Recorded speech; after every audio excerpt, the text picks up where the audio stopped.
right. So, with this TriDot 101 session, we will walk through all the basic functions.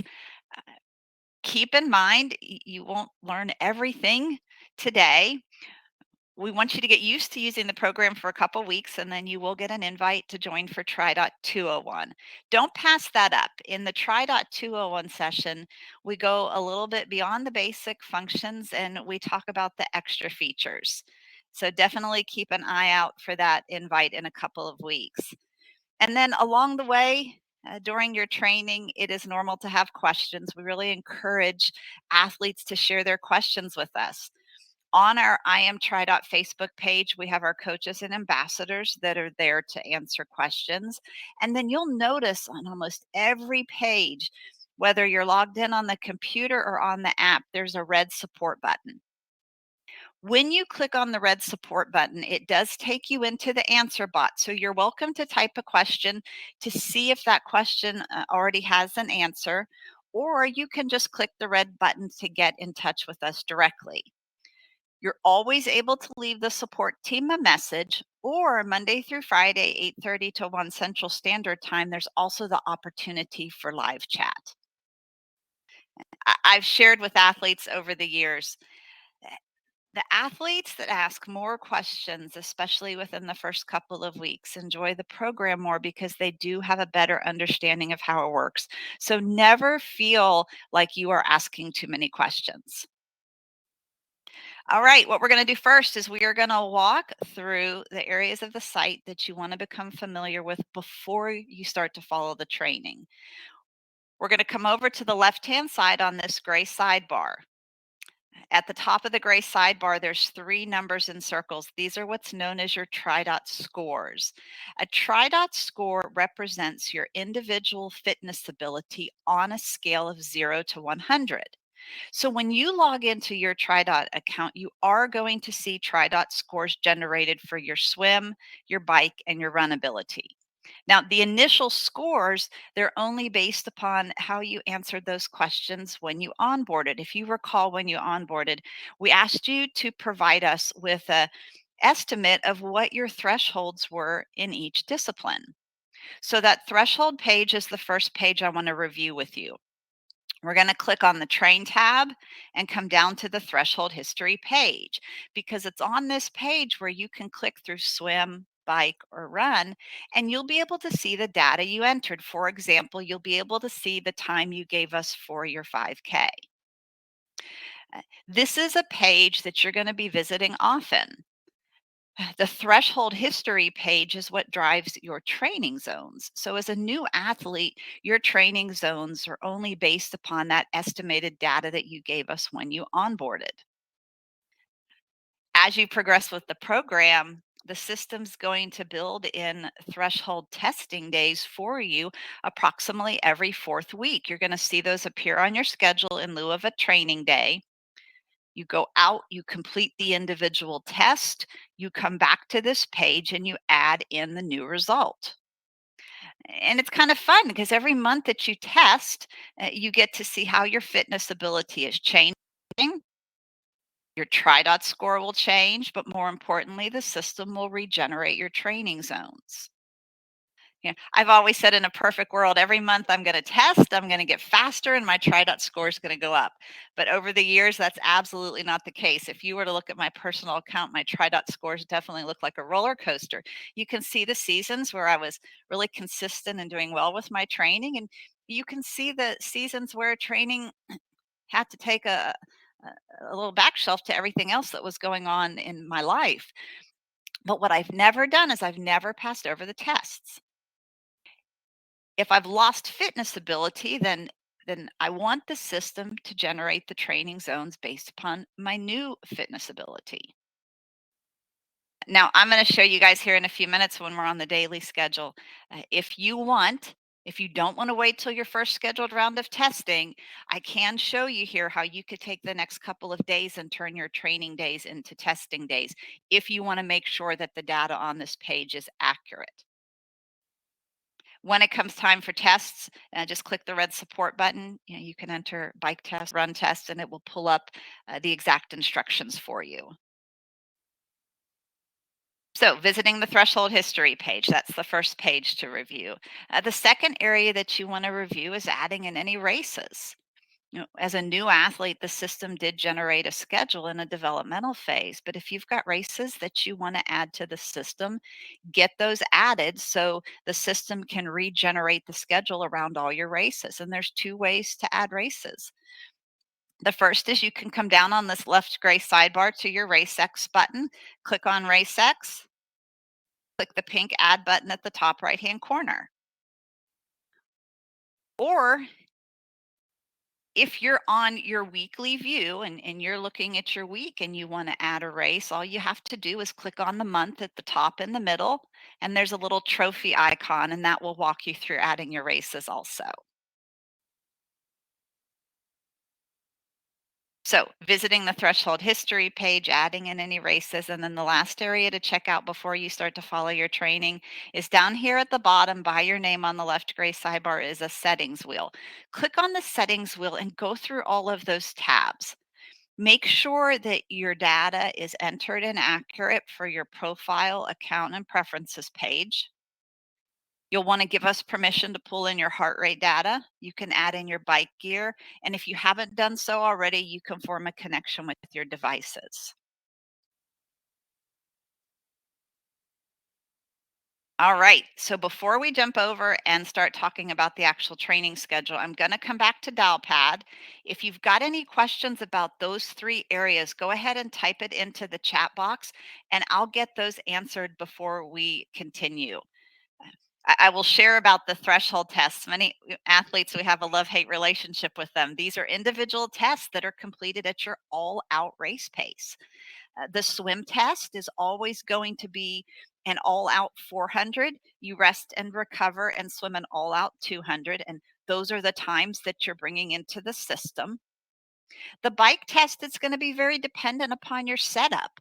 If you're an athlete that utilizes a power meter on your bike or virtual power, you'll be following the 8 minute or the 20-minute power test. If you don't use power at all, your test will be a 15-mile. Now, with either bike test, you are also capturing your average heart rate.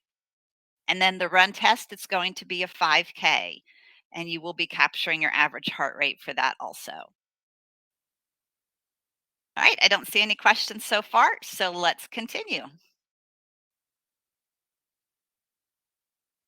All right, what I want to do now is I want to talk about the schedule. I want to go into the daily view and the weekly view. So on the left gray sidebar under train, I'm going to click on today and bring you into the daily view. And there's a couple of basic functions I want to go over. The first is on your daily view. Before you do anything with your daily training, every day you're going to want to let the system know if you're going to be inside or outside. So click on one of those two boxes. Then I want you to come to the top right-hand corner and click on what I call the hamburger lines.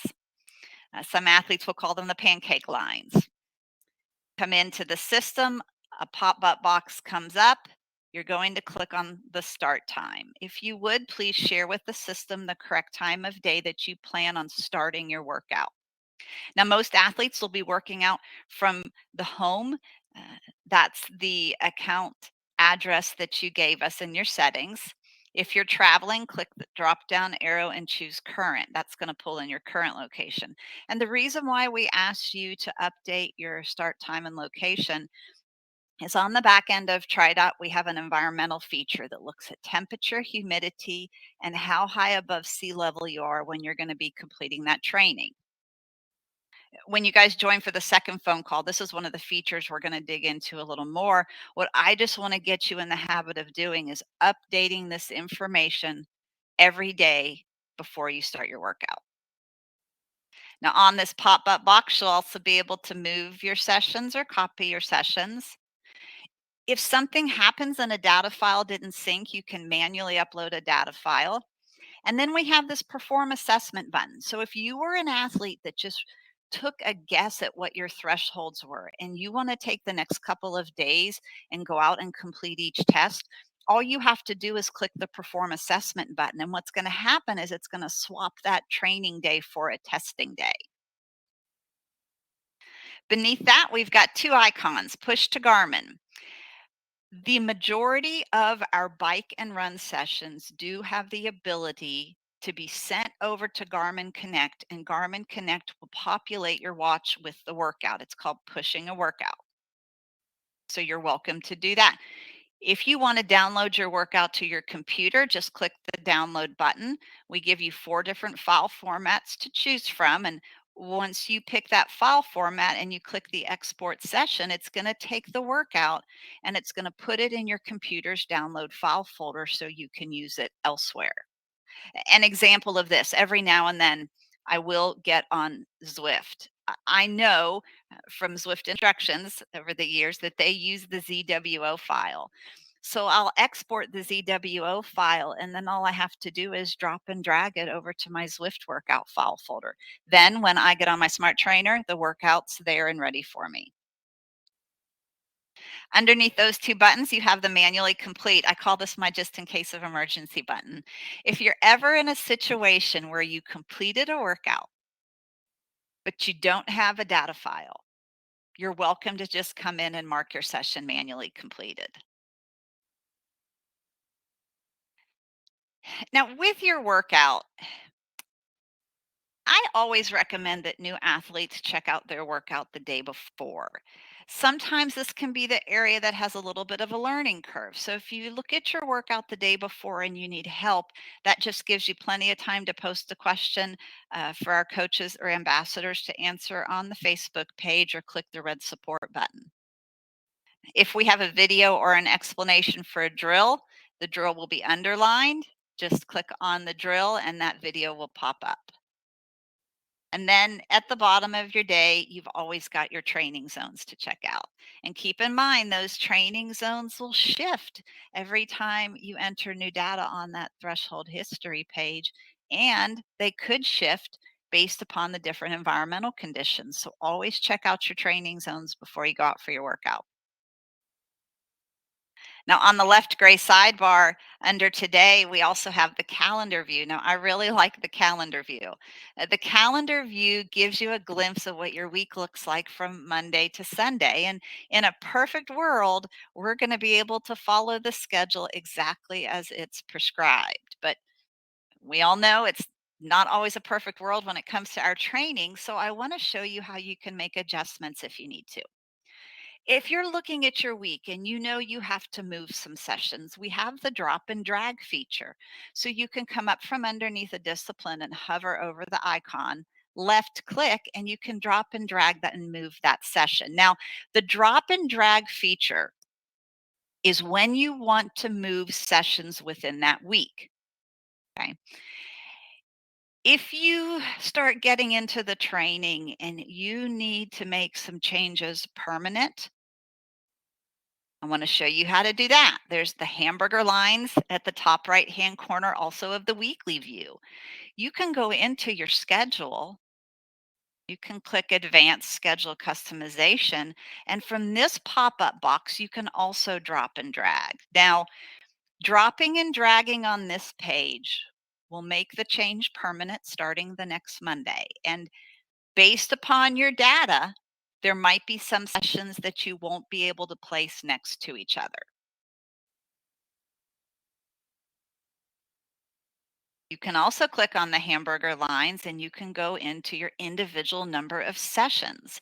You can change your volume preference from low to standard to high. And when you save that, based upon the algorithms of the program, the system will regenerate for those new volume preferences. Now, you might get in a situation where you need to override the system. Let's say you're injured. Down at the bottom, you can click on I need fixed weekly sessions, and you can be very specific in telling the system how many sessions you want generated in each discipline. We don't suggest this because it does override the algorithms of the program, but we absolutely understand you might have some scenarios where you need to do that. Now, when you're looking at the weekly view, a couple of other icons I want to point out. Every day, you're going to see these three tiny dots to the right of the date. If you're on the weekly view, you can move sessions, copy sessions, uh, add an extra of your own if you want. And then we have the restore option. The restore option is for athletes that start to move their sessions around and they want to put them back in the order in which it was originally prescribed. You can always restore a session and you can upload your data file. Once you've completed a workout and your data file syncs, you're going to get the check mark and you're going to get a number in the square box here for Monday. I want to talk about the TrainX score. You'll notice on our Facebook page it is talked about a lot. The TrainX score was built as a way to share with athletes how well did you execute the workout. So how close to the prescribed duration and intensity did you hit? It's a scale of 0 to 100. We like to see athletes maintaining over a 60, and the average runs around a 75. I will tell you, the sessions that I keep indoors on Zwift, I do tend to get a much higher train X because it's a lot easier to manage my workout indoors versus on the road. I'm still getting a good workout on the road. I just might not make it back to my house in exactly an hour. uh, the other day, I was out and I was in the middle of a 15 minutes at zone 4 and I hit a train and I had to sit there at the railroad tracks and wait for the train to go by. So I had to split up my intervals. I still maintained a 75 train X, but it definitely is easier to manage when I'm indoors. When you're looking at your weekly view and you're going through your training, don't stress if you have to skip sessions. There's not a way to go in and delete a workout. The way that the program works is the back end consistently regenerates your schedule based upon how you're handling all of your workload. So the system looks at the sessions you completed and any sessions you missed. So if you're sick, if you're traveling, if you just can't get a workout in, there's nothing you need to note within the system. Just pass over that day and move on to the next. All right, let's come back to Dalpad. Share questions with me on the daily view or the weekly view. Connor, there is not. So, if you're, and somebody asked me this question yesterday, if you feel like you're going to be in a location for a couple of weeks, what you might want to do is just go into your account settings and update your address with that location that you're going to be at. And that way it's going to pull in the environmental conditions for that location. I had an athlete and she shared with me about her work and she travels and she spends about 3 weeks in a city. And so she didn't want to click the drop down arrow to choose current every day. So every 3 weeks, she goes into her account settings and she just updates her address. Yes. So great question, Dee Dee. The total duration is meant to include the warm up, the main set, and the cool down. You're going to notice with the bike and the swim sessions, the warm ups are all intensity and duration based. So they're very easy to include. What can be a little challenging is the run. So the run warm ups are meant to be completed in about 2 to 3 minutes. But sometimes when a new athlete comes on board and they're not familiar with the warm up drills, and they're having to watch the video, do the drill, watch the video, do the drill. Don't include that until you're comfortable with the drills. Start including that warm up time once you're able to get through those drills in that 2 to 3 minutes.